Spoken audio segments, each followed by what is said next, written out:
아무래도 간첩 얘기를 조금 해야 되겠어요. 뭐 간첩하면 "야 요새도 무슨 간첩이 있나? 이건 뭐 정신 나간 소리 아니야?" 이렇게 하지만 요새가 간첩이 더 범람해요. 간첩하면 간첩의 이 대명사 누가 간첩이라고 그랬어요? 고영주 변호사가 "문재인은 공산주의자다." 뭐 이런 얘기를 했잖아요. 이게 문재인이가 지금 간첩 천국을 만들어 주고 떠난 거예요. 그러니까 이제 문재인이 떠나니까 간첩 수사를 제대로 하다 보니까 다 걸려드는 거예요. 일망타진밖에는 방법이 없는데 이러한 가운데 윤 대통령이 간첩 이번 사건과 관련해서 처음으로 어제 얘기를 했어요. 이 얘기를 여러분께 전해드리도록 하겠고 여전히 이번 UA 순방과 관련된 이 뒤에 얘기들이 뒷얘기들 일종의 이제 비하인드 스토리죠. 이런 것들이 나오고 있고 특히 이번 동행 방문한 대통령의 정상회기에 이 경제인들의 반응이 나왔어요. 이 내용도 알려드리겠습니다. 한마디로 특히 중소기업들의 경우에는요. 대통령 순방에서 딱 들어가면 동행이 되면 뭐 이 기업의 인지도가 뭐 보통 높아지는 게 아니잖아요. 그래서 이 동행한 경제인들 대상으로 여론조사를 해봤더니 그게 다시 한번 확인이 된 거예요. 그래서 대통령의 경제 외교 그야말로 이 국익 외교가 얼마나 중요한지 이 개인 기업은 물론이고 이 국가에 대해서도 이거를 우리가 다시 한번 이번 기회에 확인하게 됐다. 그리고요. 최근에 목사 간첩 2명이 잡혔는데 한 명은 뭐 실형이 확정이 됐고요. 다른 한 명은 지금 현재 아직 이 재판이 아직도 지금 수사가 진행 중에 있어요. 그런데 이 한 명을 이 목사 간첩을 잡게 된 결정적 원인은 바로 이 목사 간첩이 만났던 사진 한 장, 그 찍힌 사진 한 장 때문에 잡혔다는 겁니다. 그렇기 때문에 이렇게 꼼꼼한 수사가 그리고 이 정보 축적이 없이는 간첩을 잡을 수 없다라고 하는 하나의 실증적 사례다. 그런 점에서 여러분께 참고로 말씀드리겠고요. 그리고 최근에요, 이 삼성전자에서 근무했던 이 간부, 전직 간부가 뭐라고 얘기했냐? 지금 삼성전자에만도 중국 기술자로 가장한 중국 기술 간첩이 무려 300명이 넘는다. 이런 폭탄선언을 했어요. 이 얘기를 말씀을 드리겠고, 그리고 나경원 전 의원이 이제 불출마함에 따라서 여러분들, 야, 이거 나경원 지지층이 어디로 가나? 이렇게 궁금하실 텐데, 일단 이 조사한 내용에 보면은요, 대부분이 김기현 쪽보다는 안철수 쪽으로 간다. 그럼에도 불구하고 김기현 의원의 이 선두주자 자리 그리고 당선 가능성은 상당히 높다. 이것이 오늘 나경원 의원이 그러니까 불출마 선언한 이후에 처음으로 나온 여론조사 이 결과입니다. 자, 리얼미터에서 참고로 조사한 내용입니다. 자, 여러분들도 이제 많이 나오셨네요. 반갑습니다. 많이 좀 댓글도 성원해 주시고요. 여러분들께서 잘 아시겠지만은 제가 금년 연말에 이 100만 구독자를 모시고 여러분들하고 대잔치를 한번 할 수 있도록 많이 도와주시면은 대단히 고맙겠습니다. 예. 그래서 댓글로도 성원을 좀 올려주시고요. 구독도 또 좋아요도 또 이 제 방송의 가입 버튼도 제 방송 밑에 가입 버튼도 있어요. 옆에 구독 버튼도 있고. 자, 그래서 이 100만 대군을 제가 모시고 내년도 총선에서 우리가 이 압도적인 다수당이 돼야 되지 않겠습니까? 그래야 안보도 바로 세우고 경제도 살리고 그야말로 뭐 우리가 흔히 그러잖아요. 누이 좋고 매부 좋다는 식으로 대한민국의 최고 책임자인 대통령도 좋고 우리 국민 모두가 행복해지는 그런 나라로 이 정상화시킬 수 있지 않나 생각이 들어요. 자, 우선요. 윤 대통령이 어제 있었던 일정을 보면요. 어제 점심 때는 국민의힘 비대위원 이 비대위 지도부를 오찬에 초대를 했고요. 저녁 때는 국민의힘 초선 의원들을 갖다가 관저에 초청해서 만찬을 가졌습니다. 이 초청 만찬은 한 3시간 정도 진행이 됐는데요. 이 초선이거든요. 강대식, 권명호, 신원식, 태영호 이런 분들이 초대를 받았다. 그래서 하루에 2차례 여당 측과 회동했다. 이 얘기는 뭐 그만큼 뭔가 중요한 메시지가 있지 않나. 특히 이제 시기적으로 이번 순방 외교를 마쳤기 때문에 순방 외교 뒷얘기 그리고 성과 중심으로 이 대통령이 얘기를 했고요. 그리고 또 이 원팀을 굉장히 강조했다. 왜냐하면은 여러 가지로 지금 이제 국정이 복잡하고 특히 이제 민주당 뭐 협치론 관두고 뭐 방해만 안 해도 다행인데요. 이 방해까지 하고 있잖아요. 그것도 근거 없이 이 모략선전에 매진하고 있어요. 그러니까 이게 도대체 대한민국 자유민주주의와 시장경제를 지향하는 나라의 야당인지 정말 헷갈릴 정도가 되는 겁니다. 그래서 이러한 식사정치 여당을 대상으로 하루에 2번 이만큼 대통령이 우리 당이 그야말로 이 당정 대통령이 일체가 돼서 국정을 갖다가 좀 더 성과적으로 그리고 효율적으로 끌어나가야 되겠다. 이런데 또 이런 점을 강조한 것 같고요.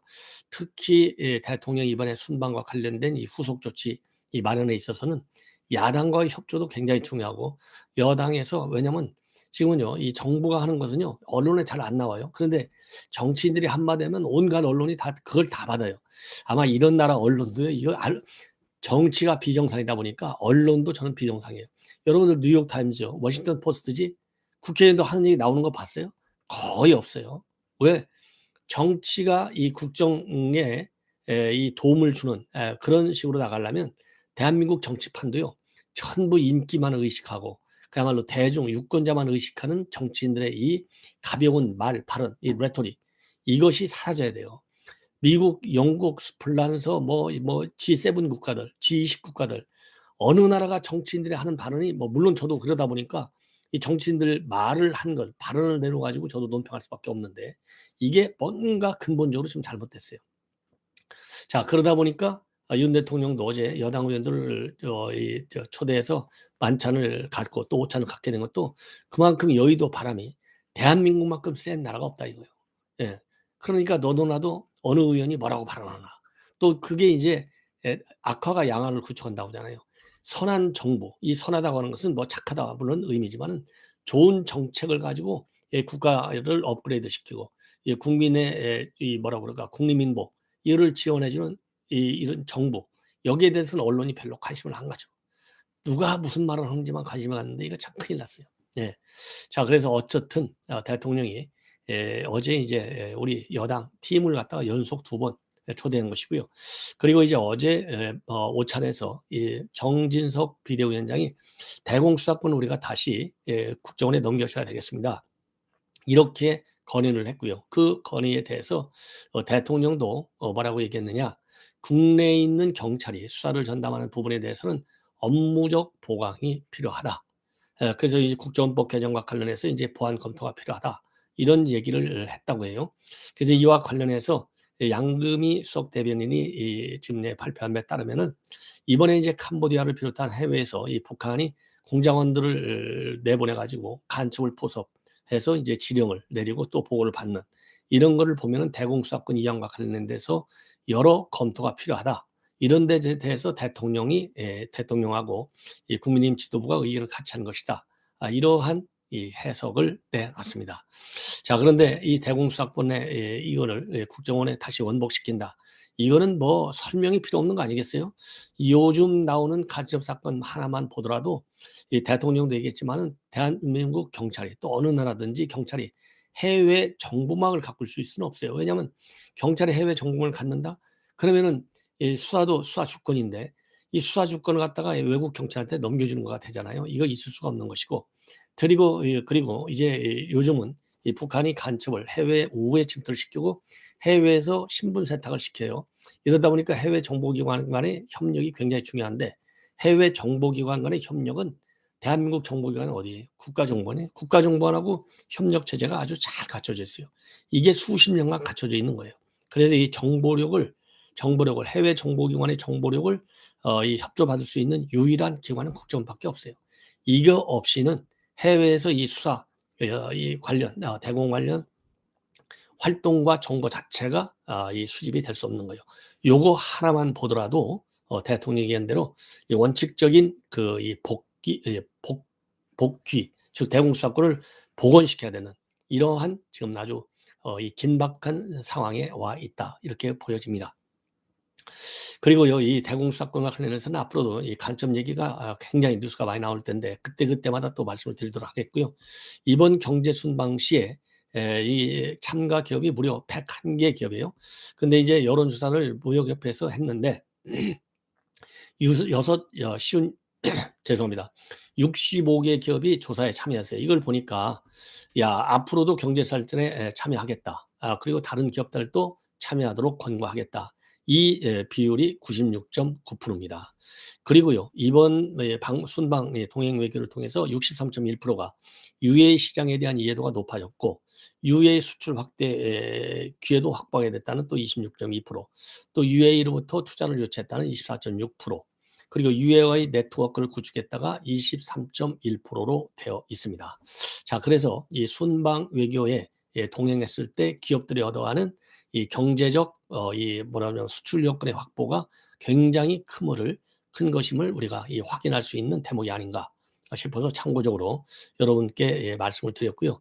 그리고 이번 이제 순방에게는 이제 중동이 집중됐는데, 어쨌든 이건 뭐 기업이 가고 싶다고 가지는 것도 아니잖아요. 그래서 이 대통령실에서 말이죠, 이 경제 사절 뭐 사절단이라고 붙여도 좋고, 아니면 하여튼 경제인들의 이 참여를 높일 수 있는 다양한 형태의 방안을 대통령실과 산업자원부, 또 이 외교부 관련 부처에서 집중적으로 연구할 필요가 있지 않나, 이런 생각이 듭니다. 그리고 이번에는요, 여러분들께 말씀드린 대로 2015년도 이 목사 간첩당 사건이 있어요. 이 2015년도 10월에 지금 이 노동당 창건 70주년을 기념으로 해서 조선중앙TV에서 이제 이 보도를 하나 했는데, 여기에 나오는 이 대남 공작 총책이 누구냐? 이광진이에요. 그런데 이 목사 간첩 2명이 우리 이제 국정원에 이제 적발이 돼서, 이 한 사람은 실형이 선고됐고, 이미 한 사람은 지금도 지금 재판을 받고 있어요. 자, 그런데 문제는 뭐냐? 이 목사 간첩, 이 A라는 간첩인데, 이 A라는 간첩이 말이죠, 이 포섭이 되기 시작한 것은 2011년도 4월에 중국 대련에서, 그리고 2012년도 5월에는 베트남 호지민에서 이 북한의 대남 공작관 최고위 직책자인 이광진 북한 공작관을 만났어요. 거기에서 만나가지고 지령도 받고, 또 이 스테가노그라피, 그러니까 이제 이 암호를 써서 북한에 보고하는 이 암호 교육도 받고, 자, 이 사람이 있었는데요. 이 북한에 포섭된 목사 간첩, 절대로 나는 이 북한 공작원을 만난 적이 없다, 그 북한 공작원이 아니다, 자기가 만난 사람은, 이렇게 딱 잡아뗐어요. 1심에서. 자, 그런데 이 1심에서 재판부가 이거는 간첩한테 포섭된 게 맞아, 결정적으로 딱 이 스모킹 건이 된 게 맞냐? 바로 이 조선중앙TV의 자료입니다. 영상 자료. 이 조선중앙TV의 영상 자료를 보면 이 사람이 이광진이다, 이게 똑부러지게 나오는 거예요. 그리고 이광진이는 북한 대남 공작기구의 문화교육국 소속 이 부부장급 이 간부다, 이게 밝혀진 거예요. 그러니까 이 목사 이 A 씨가 이 사람은 북한 공작원이 아니야, 이렇게 얘기한 것이 거짓 진술이 되는 거죠. 그리고 또 이 재판에서 증인으로 출석한 탈북자 한 사람도, 이광진이라는 사람은 2번에 걸쳐서 우리 한국에 침투해서 지하당을 구축하고 간첩을 포섭이나 했다, 그래서 공화국 영웅 칭호를 2번이나 받은 사람이다, 그래서 이 사람은 공작부서 간부가 맞다, 이런 증언을 한 거예요. 그러니까 이 증언 내용하고, 그 다음에 북한 조선중앙TV에 나오는 거하고, 이 사진, 그리고 또 이 목사가 이제 김 씨인데요. 이 김 목사가 중국과 베트남에서 만난 사람이 만난 이 이광진하고 만날 때 찍은 사진이 있어요. 이 찍은 사진이 바로 이 중앙TV하고 탈북자가 진술한 내용하고 딱 일치하는 거예요. 그래서 이 사진 속에 나와 있는 남자 한 사람 때문에 결국은 이 목사 간첩 A 씨가 이 간첩으로 확실하게 재판을 받고 실형을 선고받게 됐다. 이게 이제 중앙일보의 단독 보도로 나오고 있는데요. 요즘 우리 언론에 보도되고 있는 많은 간첩사 사건의 핵심 두목, 총 공작관이 누구냐? 이광진이에요. 그래서 이광진이는 지금 여러분들 목사 간첩 사건도 나오고요. 충북 동주의 간첩 사건, 그 다음에 창원의 자통, 그 다음에 제주의 한규례하고, 그 다음에 민노총, 이런데 전부 다 이광진이가 개입되어 있어요. 자, 그래서 이광진이라고 하는 사람의 실체, 이미 뭐 다 드러난 거 아니겠어요? 자, 그래서 제가 보기에는요, 옛날에는 이제 간첩 자수하라 이런 공고도 하고, 또 신고도 많이 들어왔는데, 요즘도 뭐 신고 제보가 많이 있겠죠. 그래서 이광진 이제 이 얼굴이 우리 도하 언론에도 많이 나오거든요. 자, 그래서 이런 사람 항상 여러분 속에 딱 외우고 다니다가요, 우리 주변에 이번에 이광진이가요, 어마어마하게 대담하게 이 간첩들을 포섭하고 다녔어요. 그래서 앞으로도 재현될 가능성이 많아. 왜냐? 한국 공작 여건을 제일 잘 아는 거예요. 즉 한국에서 간첩을 포섭하기가 얼마나 좋은지 또 어떤 장애 요인이 있는지를 제일 알기 때문에 이미 이 사람은요 90년대서부터 한국에 여러 차례 직접 부복 공작 쪽으로까지 나와서 간첩 활동할 정도로 대담하고 용감한 사람이에요. 그래서 언제든지 다시 또 내려올 수가 있어요. 지금 나이가 62세라고 하는데 나이 많다고 안 내버리지 않아요. 나이 많으면 이거 노인네가 무슨 간첩하겠어? 그래서 이 공작기관, 정보기관에 말하자면 이 수사로부터 더 멀어질 수 있는 거예요. 그런 것 쯤에서 보면 이 리왕진이라는 사람을 또 보낼 유혹을 북한 공작기관에서도 느낄 수 있다. 이런 점을 제가 지적해 드리고 싶습니다. 자, 이번에는요. 이 자유일보에서 보도하고 있는 내용입니다. 이 자유일보 보도 내용을 보면은요. 이 한국 반도체를 설립한 사람이 누구냐? 강기동 박사예요. 이 강기동 박사라고 하는 사람은 삼성전자 반도체 부분에서 그 일을 한 굉장히 고위직까지 올라간 사람입니다. 자, 이 사람이 말이죠. 최근에 이 언론 인터뷰를 통해서 밝힌 내용을 보면 그러니까 이제 한국 반도체를 설립한 사람인데 한국 반도체가 현재의 삼성전자 반도체 사업부의 전신이에요. 이 사람이 뭐라고 했냐면 삼성 내부에만 중국 스파이가 좋기 300명은 넘는 것이 현실이다. 문재인 정부 출범 당시 그 내부에 있는 산업 스파이를 색출해야 한다고 제안을 했는데 받아들이지 않았다. 이렇게 최근 언론 인터뷰를 통해서 발표를 그런 입장을 내놨습니다. 자, 이것만 그리고요. 그동안에도 이 삼성전자에서 기술을 빼돌린 특히 중국으로 빼돌린 이 피해를 보면요. 어마어마하게 해요. 그래서 뭐 이런 사례들이 그동안에 이제 국정원에서 산업기밀 유출을 쭉 추적해 가지고 전부 이 처벌을 많이 검찰에 넘겨서 법적 처벌의 경우가 굉장히 많고 거기에 따라서 우리가 뭐라 그럴까요? 이 피해를 추정하고 있는데 최근에 월간조선에서 보도한 내용을 보면은요. 친인척을 내세워서 이 위장업체를 만들어 가지고 중국으로 기술을 유출하다가 걸려드는 이 기업이 있어요. 뭐 이 사람도 당연히 인제 이 삼성전자에 납품하는 자회사야. 이 조그마한 회사를 가지고 있는데 이렇게 해 갖고 이 삼성이 입은 피해가 무려 뭐 6조 6천억이 넘는다. 이러한 이 보도가 나온 적도 있고 또 세계 최초로 개발된 반도체 장비를 갖다가 중국으로 넘기다가 걸려들어서 4명이 기소된 사례도 있어요. 자, 그래서 대한민국 산업기술 유출의 대부분은 어디로 넘어가느냐? 중국으로 다 넘어갑니다. 그래서 중국에서는요, 이 중국인 기술자를 통해서 포섭하기도 하고 또 이 우리 국내 삼성이면 삼성, 뭐 대우조선이면 대우조선 요런 데 있는 이 기술 요원을 갖다가 포섭을 해 가지고요.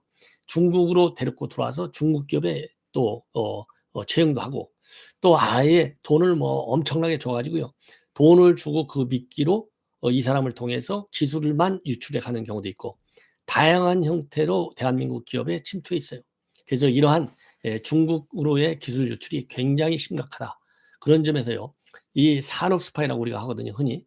이 산업 스파이를 색출해내지 않으면은 참 큰일 난다. 이거를 우리가 느낄 수 있는 대목이 삼성전자에만 300여 명이 넘으니까 예를 들어서 반도체, 이 SK 하이닉스, 그다음에 우리가 초격차 기술을 유지해야 될 필요성이 있다고 생각하는 부분. 이게 중국하고요. 우리가 초격차 이 기술이 이 연한이 굉장히 줄어드는 데다가 일부는 중국의 이 경쟁력이 우리를 지금 넘어선 경우도 많아요. 상당 부분이 기술을 도둑질해 갖고 중국이 이 경쟁력 면에서 우리를 앞지는 경우도 있어요. 그 정도로 중국의 이 산업계 스파이 침투는 굉장히 심각한 상황입니다. 자, 이번에는 이제 마지막으로요. 여론조사를 말씀을 드리겠습니다. 리얼미터에서 나경원 의원의 불출마 선언 이후인 25일, 6일 이틀간 조사한 거예요. 리얼미터가 미디어 트리뷴의 의뢰로 조사를 해봤더니 국민의힘 지지층 422명만을 대상으로 했을 때 김기현이가 40.0%, 그리고 안철수가 33.9%.